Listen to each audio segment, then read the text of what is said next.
दोस्तों नमस्कार। आज के सेगमेंट में हम राम मंदिर मुद्दा चंदा चोरी पे बात करने वाले हैं। दोस्तों, राम मंदिर चंदा चोरी का मुद्दा हो या इस देश में करप्शन का मुद्दा हो, तमाम ऐसे मुद्दाएं हैं, बातें हैं जिस पर सत्ता पक्ष या विपक्ष टकराते हैं।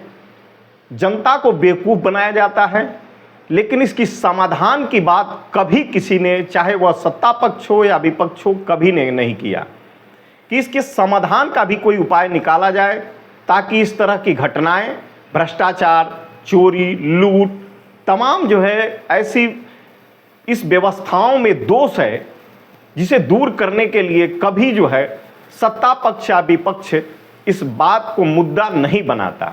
बस मुद्दा बनाता है क्या, घटनाओं का, ताकि सत्ता से रिप्लेस हो हम आए और हम सत्ता से रिप्लेस हों तो वो आए। हम चोर चोर मौसेरे भाई वाली कहावत यहाँ चरितार्थ होती है। इसी बात को लेकर के आज हम आपके सामने अपने वीडियो के माध्यम से लेके आए हैं कि क्या लोकतंत्र में जनता सिर्फ मूर्ख बनने वाली एक वस्तु बन गई है, या इसके समाधान के लिए भी हमें आपस में मिलजुल करके एक विचार विमर्श के माध्यम से, एक जागरूकता के माध्यम से, जागो इंडिया जागो के माध्यम से कुछ इस देश में सुधार की भी आवश्यकता है। इसी मुद्दे पर आज चर्चा करने वाले हैं।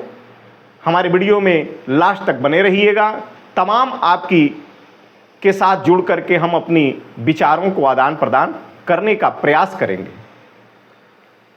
दोस्तों, इस देश में राम मंदिर चंदा चोरी एक बहुत बड़ी मुद्दा तो है ही, लेकिन इस देश में करप्शन जो चोरी के ही अंतर्गत आता है, जो भी हमारे देश के अफसरशाही है, राजनेता हैं, नौकरशाह हैं, यह सभी अपनी आकूत संपत्ति किसी न किसी माध्यम से बना रहे हैं। यह सब तो चोरी और लूट के ही अंतर्गत आता है। ये सारे करप्शन तो इसी के अंतर्गत आता है। तो क्यों न इस पर एक जो है मजबूत कानून बनाया जाए ताकि इस तरह की व्यवस्थाओं से हमें छुटकारा मिल सके। लेकिन एक मजबूत कानून की कोई बात नहीं कर रहा है, सिर्फ आरोप और प्रत्यारोप की बातें हो रही हैं। भारतीय कानून की व्यवस्थाओं में दोस्तों वारंट मामला और समन मामला, दो तरह की मामलाएं हैं। जमानतीय अपराध और अजमानतीय अपराध, दो तरह के अपराधे हैं। लेकिन तीसरी अपराध की बात आज तक किसी ने नहीं किया, जो प्रत्यक्ष और अप्रत्यक्ष अपराध हो। अप्रत्यक्ष अपराध में ट्रायल करिए, कोर्ट में जिरह और बहस करिए, लेकिन जहां प्रत्यक्ष अपराध है वहां किस बात के लिए ट्रायल और जिरह कोर्ट की जरूरत है। वहां फास्ट ट्रैक के माध्यम से सरकार इस तरह की व्यवस्था करे कि सरकार फास्ट ट्रैक के माध्यम से 15 दिन या हार्डली 1 महीना के अंतर्गत अपराधी को सजा मिले, और सजा कठोर हो। उसकी आर्थिक, शारीरिक, जितनी भी सजा अधिक से अधिक, उसके चोरी ही है तो चोरी की मामला किस प्रकार का है एक निर्धारित करे कि 10 लाख की चोरी है, 5 लाख की चोरी है। यदि 10 लाख से ऊपर की चोरी है तो उसमें जो है उसे आजीवन कारावास मिले। 10 लाख की कम की चोरी, एक निर्धारित, कहने का मतलब है करे, एक कठोर सजा का प्रावधान करे। लेकिन इस बात के लिए न सत्ता पक्ष न विपक्ष कभी कोई मुद्दा ही नहीं उठाता, क्योंकि हम तो चोर चोर मौसेरे भाई की कहानी करेंगे। सत्ता में आज हैं, कल नहीं रहेंगे, जो आएगा उसके खिलाफ हम मुद्दा बनाएंगे।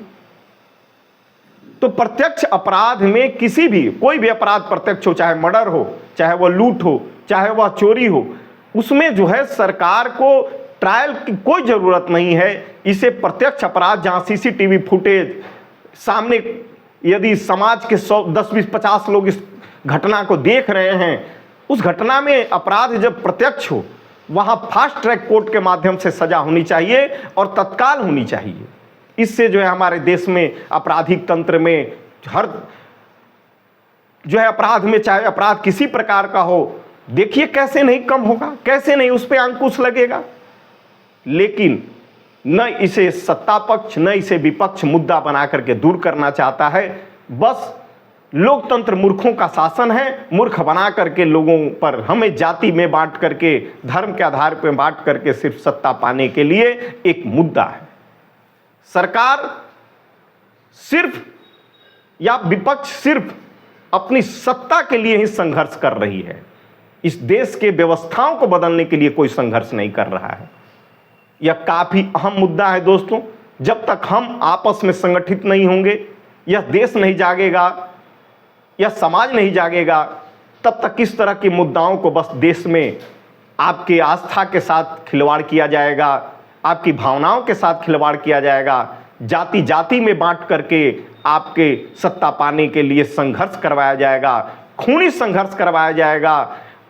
इसलिए जो है दोस्तों, आपसे निवेदन होगा कि इस तरह की मुद्दाओं को सरकार के किसी भी कार्य में आप जाति बंधन में बट करके, धर्म बंधन में बट करके सहयोग मत करिए।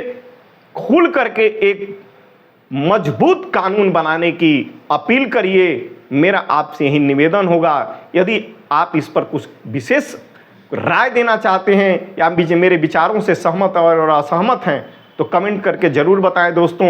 जय हिंद, जय भारत, जागो इंडिया, जागो ग्राहक।